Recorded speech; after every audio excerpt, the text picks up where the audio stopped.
Welcome to this chapter on quantitative easing, or QE. Here in 2014, the developed world is currently in the middle of the largest monetary experiment in all of history, one that spans the entire globe. This is very important because when you strip away a lot of economic gobbledygook, money is really a social contract. We agree that it has value, but otherwise, it's backed by nothing more substantial than that, our mutual agreement. Given this context, we should view money printing as really more of a social experiment than a sophisticated monetary practice. And so we're going to study it here as such because when a nation's money system breaks down, society as a whole is impacted. Commerce is heavily disrupted, shelves are cleared, careers are ruined, and the future is badly diminished. So what exactly is quantitative easing, or QE? Well, it's money printing. Simple as that. However, today we don't actually print all that much physical cash. So when I say money being printed, don't think of big stacks of $100 bills. Think instead of digital ones and zeros, mainly a lot of zeros, showing up on electronic ledgers. We discussed QE briefly in the chapter on the Fed, but here we'll go into it in slightly more detail. Again, the way the Fed creates money is simply by creating an accounting entry that says the money exists. Imagine if one day you woke up, checked your bank account, and found $1 billion in it. Looking into it, you discovered the Fed had deposited that money there last night. This money would be very real to you and would completely change your financial circumstances. You could spend it just the same as if you had earned it over 66,313 years, working at the current minimum wage of $7.25 per hour and saving every dime. But where did the Fed get that $1 billion? What did it do to earn that much money? This quote tells the tale. And let me highlight that last line, because that's the important one here. When the Federal Reserve writes a check, it is creating money. Now, in our example, the Fed simply created money when it sent it to you. Tap, tap, tap, a few keys were clicked on a keyboard, and voila, your $1 billion was created and deposited in your account. At the end of 2013, this process was being used to the tune of $85 billion per month. Only that money was not going into your account, not unless you were a very large financial institution. The Fed creates that money when it buys either treasury bonds or mortgage-backed securities, which is what MBS stands for. And the mechanism is really easy to explain.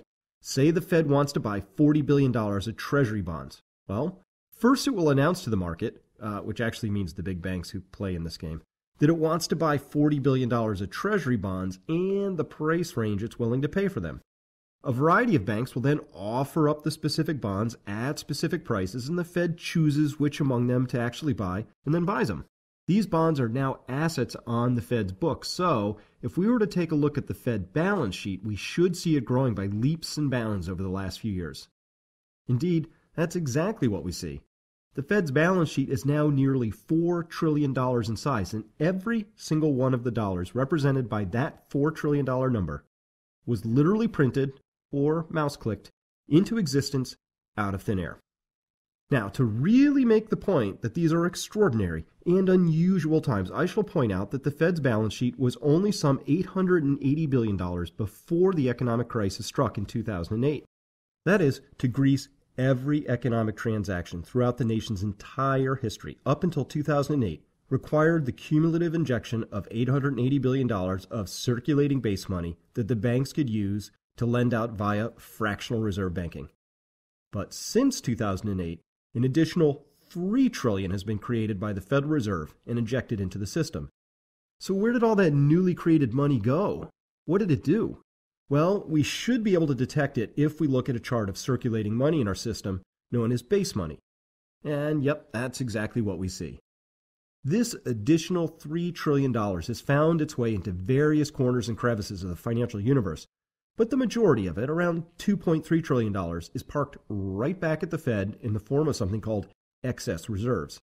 Now, recall, banks keep some money in reserve when they make a loan out of deposits. And if they keep more than is required, that money is called an excess reserve. So this chart tells us that the Fed has been pumping money into the financial system, but the majority of that money has not been made available to Main Street in the form of new loans. Instead, it has been round-tripped and idly parked back at the Fed, where it earns 0.25% interest. But this still leaves us with some $700 to $800 billion, which has not been parked in the form of excess reserves, which is out there bidding up stocks and bonds and real estate, mainly due to large institutions buying up vast quantities of all three asset classes using money the Fed printed out of thin air. This chart showing the relationship between the S&P 500 and Fed printing tells the tale. It's a safe prediction to make that the U.S. stock market will fall and fall a lot if the Fed were to suddenly stop printing up money. The stock market is now hooked on this artificial stimulus. So, how long can this money printing continue? At some point it needs to stop, right? I mean, we'll destroy the value of the dollar if we print too many of them, right? The answer to this is yes, but it's a lot easier to say than to do. A huge but poorly understood concern is that this freshly printed money, once created and released into the financial universe, is going to be very, very difficult to retrieve, should that be necessary. You see, quantitative easing, it works really well when the money is going out the Fed's front door, but it's not going to work very well in reverse. In fact, it may be impossible without crashing the stock and bond markets, creating all sorts of difficulties for both the Fed and our leaders in Washington, D.C. And here's why. When the Fed is out there buying a huge proportion of something, say, Treasury bonds, the price of that asset class is driven up in the marketplace by the demand being artificially created or printed out of thin air by the Fed. That's just economics 101. Because the Fed pre-announces its asset purchases, the folks it buys these assets from have a huge advantage. And here's why. When the Fed announces its plans to buy a bunch of Treasury bonds, the banks rush out and buy them first. This is called front-running.